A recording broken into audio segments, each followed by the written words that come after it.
कहानी की शुरुआत में बताया जाता है कि चेस्टर्स मिल नाम का एक शहर पहले आम शहरों की तरह ही था, लेकिन फिर वहाँ कुछ ऐसी भयानक डरावनी घटनाएं घटने लगी जिससे पूरा का पूरा शहर नर्क से भी बदतर बन गया। लेकिन आखिर वहाँ ऐसी कौन सी खतरनाक घटनाएं होने लगी, चलिए जानते हैं। तो कहानी की शुरुआत होती है बार्बी नाम के एक लड़के को दिखाते हुए जो एक डेड बॉडी को जंगल में दफना रहा था। बार्बी वहाँ का लोकल निवासी नहीं था और बार्बी के माथे पर लगी चोट को देखकर लग रहा था कि मरने वाले बंदे के साथ उसकी काफी ज्यादा लड़ाई हुई होगी। उस आदमी को दफनाने के बाद बार्बी अपनी कार में शहर से बाहर निकलने लगता है, लेकिन तभी उसका सामना शेरिफ नाम के एक पुलिस ऑफिसर की कार से होता है। उसे देखकर वो थोड़ा डर जाता है, जिससे उसका ध्यान ड्राइविंग से हट जाता है, लेकिन किसी तरह वो पुलिस से बच निकलता है। पर तभी कुछ गायें सड़क के बीचों बीच खड़ी थी। उनको बचाने के लिए बार्बी अपनी कार को एकदम से मोड़ देता है, जिससे वो गायों से भरे खेत में पहुंच जाता है। इससे उसे थोड़ी चोट लग गई थी। कुछ सेकंड्स बाद वहाँ पर जमीन अर्थक्वेक की वजह से जोर जोर से हिलने लगती है कि अचानक आसमान से एक चीज बार्बी के सामने आकर नीचे गिरती है और सब कुछ शांत हो जाता है। बार्बी देखता है कि एक गाय आसमान से गिरने वाली उस चीज से 2 टुकड़ों में कट चुकी थी। वो डरा हुआ उस चीज को छूने लगता है तो उसे पता चलता है कि वो एक इनविजिबल वॉल है जो इतनी शार्प थी कि इसकी वजह से कई घर भी 2 हिस्सों में कट गए थे। तभी वहाँ जॉय नाम का एक लड़का आकर उससे पूछता है कि तुम ठीक हो या नहीं। वो भी उस इनविजिबल दीवार को देखकर शॉक्ड रह जाता है। दूसरी तरफ शेरिफ और लिंडा को खबर मिलती है कि उस पूरे टाउन की पावर सप्लाई कट गई है, फोन लाइंस बंद हो गई हैं और इंटरनेट भी काम नहीं कर रहा है। यहाँ तक कि सारे सैटेलाइट कनेक्शंस भी काम करना बंद कर गए थे। तभी शहर के ऊपर से उड़ रहा एक प्लेन उस इनविजिबल वॉल से टकराकर क्रैश हो जाता है, जिसे देखकर लोग और भी ज्यादा घबरा गए थे। और ये बात कंफर्म हो जाती है कि ये सिर्फ एक इनविजिबल दीवार नहीं बल्कि एक राउंड शेप डोम यानी गुंबद है जिसने आधे शहर को कवर कर लिया है। वहीं दूसरी साइड हम एक रेडियो स्टेशन पर फिल और उसकी असिस्टेंट डोडी को देखते हैं जो सिग्नल लाने की कोशिश कर रहे थे। वो दोनों थोड़ा कंफ्यूज थे कि अचानक सिग्नल क्यों चला गया। यहाँ पर फिल को लगता है कि ये अच्छा मौका है उनकी रेडियो रेटिंग्स को हाई करने का, इसलिए वो दोनों सिग्नल को ठीक करने में लग जाते हैं। वहीं एक फायर ट्रक डोम की दूसरी तरफ से आ रहा था, जिसे देख बार्बी ट्रक वाले को इस इनविजिबल वॉल की तरफ इशारा करता हुआ उसे रुकवाकर क्रैश होने से बचा लेता है। थोड़ी देर बाद वहाँ इन्वेस्टिगेशन करने के लिए कुछ पुलिस वाले आते हैं, पर इस इनविजिबल डोम को समझना उनके बस की बात नहीं थी। उसी समय वहाँ पर एक शहर का काउंसिलमैन जिसका नाम बिग जिम था वो भी पहुँच जाता है, लेकिन उसे भी इस डोम के बारे में कुछ भी समझ नहीं आता। यहाँ पर पुलिस को इन्फॉर्मेशन मिलती है कि उस शहर की तरफ आने वाले सभी रास्तों को बंद कर दिया गया है क्योंकि उस डोम की वजह से बहुत सारे एक्सीडेंट हो रहे हैं। इसके थोड़ी दूर घर पर जूनियर नाम का लड़का एंजी नाम की लड़की के साथ इंटीमेट हो रहा था। एंजी पेशे से नर्स थी और जो की बड़ी बहन भी थी। इंटीमेट होने के बाद जूनियर एंजी से कहता है कि मैं तुमसे बहुत प्यार करता हूँ, लेकिन एंजी उसे कहती है कि वो उसके लिए ऐसा कुछ फील नहीं करती। इससे जूनियर का दिल टूट जाता है और उन दोनों में बहस होने लगती है। यहाँ पर उनकी बहस इतनी बढ़ जाती है कि एंजी उसे थप्पड़ मारकर वहाँ से चली जाती है। इसके बाद हम 3 लोगों की फैमिली को देखते हैं, जिसमें मदर कैरोलीन, एलिस और उन दोनों की बेटी नोरी उसी टाउन की तरफ जा रही थी। उन्हें इस बात की खबर नहीं थी कि डोम ने उस टाउन को कवर किया हुआ है। दूसरी तरफ हम जूलिया नाम की एक इन्वेस्टिगेटिव रिपोर्टर को देखते हैं जिसका चेस्टर्स मिल शहर में बहुत नाम था। एक दिन एक औरत उसे एक सीक्रेट खबर देने के लिए कॉल करती है। वो औरत उसे बताती है कि उसने उस वीक चेस्टर्स मिल में प्रोपेन से भरे 6 ट्रक को जाते हुए देखा है और उसके हिसाब से इतनी बड़ी क्वांटिटी में प्रोपेन जैसे फ्यूल का शहर में आना किसी खतरनाक प्लान का हिस्सा हो सकता है। जूलिया उस औरत को इस बारे में इन्वेस्टिगेशन करने का वादा करती है, पर वो अपने काम में ज्यादा बिजी होने के कारण उस पर ध्यान नहीं दे पाती। वहीं बिग जिम रेडियो स्टेशन जाकर इमरजेंसी की अनाउंसमेंट करता है। कैरोलीन जो एलिस और नॉरी के साथ शहर में आ रही थी ये अनाउंसमेंट सुन लेती है, पर उन्हें लगता है कि ये किसी तरह का एडवर्टाइजमेंट है, इसलिए वो इस अनाउंसमेंट पर ध्यान नहीं देती और उनकी कार डोम से टकराते टकराते बचती है क्योंकि उससे पहले दूसरी तरफ से आ रहा एक ट्रक डोम से टकराकर क्रैश हो जाता है, जिसे देखकर वो तुरंत अपनी कार की ब्रेक लगा देती है। इतने बड़े इंसिडेंट को देखकर नॉरी के दौरे पड़ने लगते हैं, जिससे वो बेहोश हो जाती है, लेकिन बेहोश होने से पहले वो किसी पिंक स्टार के बारे में कहती है। अब यहाँ से नॉरी को जल्दी से हॉस्पिटल में ले जाया जाता है, जो कि टाउन में होने वाली घटनाओं से घायल हुए लोगों से भरा पड़ा था। वहीं जूलिया और बार्बी घायल हुए लोगों को हॉस्पिटल ला रहे थे। इसी हॉस्पिटल में जूलिया का हस्बैंड भी डॉक्टर था। वो उससे मिलने जाती है, लेकिन उस वक्त उसका हस्बैंड हॉस्पिटल में नहीं था। हॉस्पिटल में जूलिया को पता चलता है कि उसका हस्बैंड संडे को कभी काम नहीं करता था, पर वो जूलिया को हमेशा झूठ बोलता आ रहा था।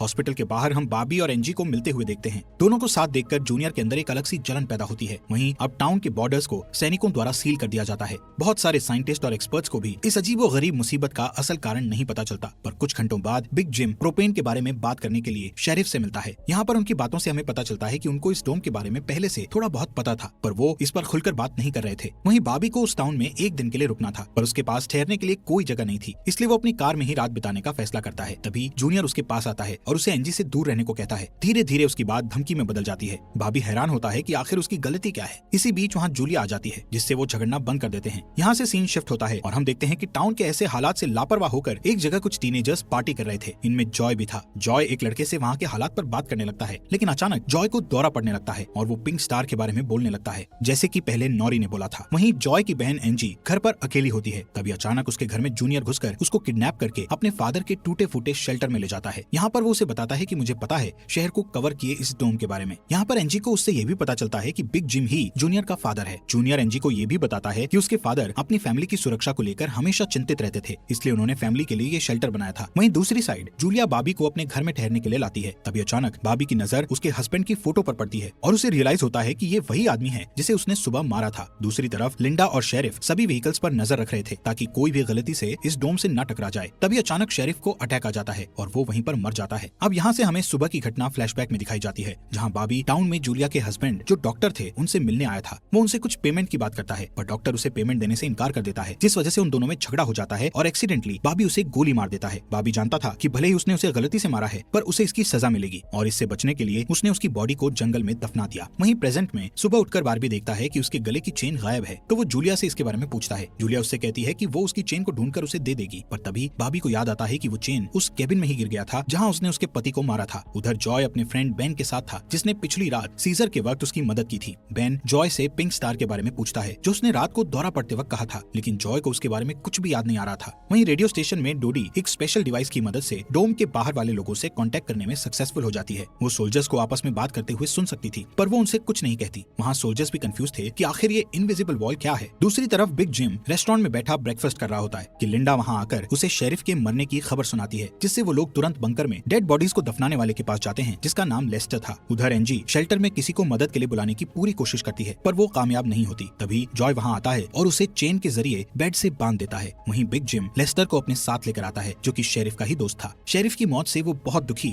और परेशान हो जाता है। जब लिंडा उनके आसपास नहीं होती तब वो और बिग जिम पिछले महीने होने वाले प्रोपेन के इंपोर्ट के बारे में बात करते हैं कि प्रोपेन के इंपोर्ट में उन तीनों का ही हाथ था और उन्होंने टाउन वालों से ये बात छुपाई थी। शेरिफ की मौत से ये कंफर्म हो गया था कि वो उनकी इन्वॉल्वमेंट के बारे में किसी को कुछ नहीं बता पाएगा, जो कि उनके लिए अच्छी खबर भी थी। उसी दिन बाद में लिंडा पुलिस स्टेशन आती है तो देखती है कि बिग जिम शेरिफ के ऑफिस में कुछ ढूंढ रहा है। लिंडा के पूछने पर जिम उसे कहता है कि वो वहाँ शेरिफ की वसीयत के पेपर्स ढूंढ रहा है, लेकिन असल में वो वहाँ प्रोपेन के इंपोर्ट से जुड़े पेपर्स को ढूंढने आया था जो उसे और लेस्टर को परेशानी में डाल सकते थे। वो तुरंत बाहर आकर शेरिफ को बताता है कि मुझे लगता है वो पेपर शेरिफ के घर में होंगे, जिन्हें लाने के लिए वो लेस्टर को तुरंत उसके घर भेजता है। इसी बीच जूलिया जल्दी से रेडियो स्टेशन पर डोडी के पास जाती है जहाँ वो देखती है कि वो लोग डिवाइस के जरिए डोम के बाहर खड़े सैनिकों की बातचीत सुन सकते हैं। उनकी बात सुनने पर जूलिया को पता चलता है कि वो लोग जमीन खोदकर डोम को बाहर निकालने की कोशिश कर रहे हैं पर वो इस काम में कामयाब नहीं हो पा रहे हैं। इसके बाद जूलिया रेडियो के जरिए पूरे टाउन में डोम वाली खबर को फैला देती है जिससे लोगों में डर पैदा हो जाता है और लोग घबरा जाते हैं। वहीं जॉय और बेन बॉर्डर के पास साइंटिस्ट को अपना काम करते हुए देखते हैं। साइंटिस्ट ये देखते हैं कि डोम के ऊपर पानी का क्या असर होता है पर उन्हें ज्यादा कुछ समझ नहीं आ रहा था, जिससे वो किसी नतीजे पर नहीं पहुंच पाते। वहीं जॉय देखता है कि ये डोम एक छलनी की तरह है। वो बेन से बताता है कि इस डोम में से बिल्कुल मामूली सा पानी आर पार जा सकता है। दूसरी ओर बार्बी अपनी चेन ढूंढने जूलिया के हस्बैंड डॉक्टर के केबिन में जाता है। वहाँ उसे उसका चेन मिल जाता है पर तभी जूनियर वहाँ आकर उसे देख लेता है। जूनियर उससे पूछता है कि क्या तुम एनजी के साथ सोए थे। यहाँ पर बार्बी को लगता है कि शायद उसने उसे चेन ढूंढते हुए देख लिया है और इसीलिए वो जूनियर को ऐसे ही वहाँ से जाने नहीं दे सकता था, इसलिए वो जूनियर को बहुत बुरी तरह से पीटने लगता है। वहीं हम देखते हैं कि लेस्टर शेरिफ के घर पहुंचकर प्रोपेन इंपोर्ट के पेपर्स को ढूंढने लगता है। कुछ टाइम बाद उसे वो पेपर्स ड्रॉवर में मिल जाते हैं, तभी वो उन्हें जला देता है। जब वो वहाँ से जाने लगता है तो उसका पैर लगने से पेपर्स की आग घर के पर्दों पर लग जाती है, जिससे आग की लपटें पूरे घर में फैल जाती हैं और पूरा घर जलने लगता है, जिसे देखकर जल्दी ही बहुत सारे लोग जमा हो जाते हैं और आग बुझाने की कोशिश करते हैं पर फायर ट्रक के बिना आग बुझाना नामुमकिन था। अगर वो लोग घर को जलने देते तो डोम के अंदर का टेम्परेचर बहुत बढ़ जाता, जिससे लोगों की जानें भी जा सकती थी, इसलिए सब मिलकर आग बुझाने में लग जाते हैं। बाबी लोगों को आग बुझाने में लीड करता है। तभी लिंडा को घर के अंदर से लेस्टर की चीखने की आवाजें सुनाई देती है। वो अंदर जाकर उसे घसीट कर बाहर निकाल लाती है और इलाज के लिए डॉक्टर के पास भेज देती है। यहाँ पर लोगों को आग बुझाने में 1 घंटे के बाद भी कामयाबी नहीं मिलती, उल्टा आग और भड़क जाती है। आखिर में जिम लोडर लेकर आता है और घर को गिरा देता है। तब कहीं जाकर आग शांत होती है। इसके बाद सारे थके हुए लोग इकट्ठा होते हैं। उनमें से पॉल नाम का एक पुलिस वाला फ्रस्ट्रेट होकर कहता है कि हम सभी लोग इस डोम से कभी भी बाहर नहीं निकल पाएंगे, क्योंकि ये डोम आग से जो धुआं निकला है उसे बाहर नहीं निकलने दे रहा। वो कहता है कि हम सभी इस डोम के अंदर ही मरने वाले हैं। इतना कहता हुआ वो हवा में गोली चला देता है जो कि डोम से टकराकर एक दूसरे पुलिस वाले को लग जाती है और वो तुरंत मर जाता है। यहाँ पर पॉल को अरेस्ट कर लिया जाता है। अंधेरा होने पर जॉय और उसके दोस्त स्केटिंग के लिए जाते हैं। तभी वहाँ पर नोरी जॉय के पास आकर उसे कहती है कि उसे अपना फोन चार्ज करना है। जॉय उसे अपने घर ले जाता है क्योंकि उसके घर में जनरेटर था जो कि उस टाउन के गिने चुने घरों में ही था। उधर लिंडा पॉल को जेल लेकर आती है। वहाँ कुछ लोग पुलिस स्टेशन के बाहर प्रोटेस्ट कर रहे थे। असल में वो लोग पुलिस के घटिया सिस्टम का विरोध कर रहे थे। जिम उन सबको ये कहकर शांत करता है कि जरूरत पड़ने पर उन सबकी मदद की जाएगी। लॉकअप में बंद होने के बाद पॉल को हार्ट अटैक आ जाता है, जिससे लिंडा उसकी मदद के लिए दौड़कर अंदर जाती है, लेकिन तभी उसे पता चलता है कि पॉल सिर्फ अटैक आने की एक्टिंग कर रहा था। इसी मौके का फायदा उठाकर पॉल उसे धकेलकर उसे लॉकअप में बंद करके वहाँ से भाग जाता है। इधर बंकर में जूनियर फिर से एनजी के पास जाता है। एनजी समझ चुकी थी कि अगर उसे यहाँ से निकलना है तो उसे जूनियर को झूठे जाल में फंसाना पड़ेगा, इसीलिए वो उससे अपने बचपन की यादें साझा करती है, जब वो दोनों एक बंद टनल में जाया करते थे, और कहती है कि हो सकता है डोम का टनल पर कोई असर नहीं हुआ हो तो वो लोग बाहर जा सकते हैं। यहाँ पर एनजी सोचती है कि अब वो उसके प्यार के जाल में फंस गया है तो शायद वो उसे छोड़ दे, लेकिन ऐसा कुछ नहीं होता। जूनियर अकेले ही उस टनल में जाने का प्लान बनाता है। वहीं जिम जब पुलिस स्टेशन में आता है तो पॉल की जगह लिंडा को लॉकअप में बंद देखता है। वो तुरंत उसे लॉकअप से बाहर निकालता है। उन्हें पता चलता है कि पॉल अपने साथ एक राइफल और कुछ गोलियां लेकर गया है। लिंडा तुरंत उसकी तलाश में जंगल की ओर निकल जाती है, क्योंकि उसे पता था कि पॉल अक्सर शिकार करने जंगल की तरफ जाया करता था। वहीं जिम पॉल को पकड़ने के लिए एक टीम तैयार करता है। उधर रेस्टोरेंट में बैठी कैरोलीन को नॉरी की फिक्र हो रही थी, क्योंकि वो पिछली रात अपनी दोनों मदर्स को बिना बताए जॉय के घर रुक गई थी। वहीं जिम लोगों से पॉल को तलाश करने के लिए उसकी टीम ज्वाइन करने को कहता है। वो बाबी से भी उनके साथ चलने को कहता है, क्योंकि वो आग बुझाने में अच्छा लीडर साबित हुआ था। इसके बाद वो लोग जंगल में जाने लगते हैं। रास्ते में बार्बी अपनी खूबियां दिखाता हुआ उनसे कहता है कि वो मिलिट्री में भी रह चुका है। वहीं दूसरी ओर जूलिया जूनियर को टनल की तरफ जाते हुए देखती है। वो उसे रोककर पूछती है कि वो बैग पैक करके कहाँ जा रहा है, लेकिन जूनियर बहुत जल्दी में था और वो नर्वस भी था। वो कहता है कि मैं बस यहीं पास में अपने दोस्त से मिलने जा रहा हूँ। इससे जूलिया का शक उस पर और भी बढ़ जाता है और वो उसका पीछा करती हुई टनल तक पहुंच जाती है। उधर जॉय के घर पर जॉय और नॉरी साथ में नाश्ता कर रहे थे। जॉय पहले कभी किसी लड़की के साथ अकेला नहीं रहा था, इसलिए थोड़ा नर्वस फील कर रहा था, जबकि नॉरी कॉन्फिडेंट थी और बातचीत में भी हाजिर जवाब थी। तभी बेन और दो लड़कियों को अपने साथ लेकर उसके घर आ जाता है, जिन्हें फोन चार्ज करना था। उन्हें इम्प्रेस करने के लिए बेन को जनरेटर यूज करना था, जिसके लिए जॉय बेन को थोड़ी बेदिली से इजाजत दे देता है, क्योंकि उस टाउन में जनरेटर एक बहुत काम की चीज थी और इस तरह उसका मिसयूज करना उसे सही नहीं लग रहा था।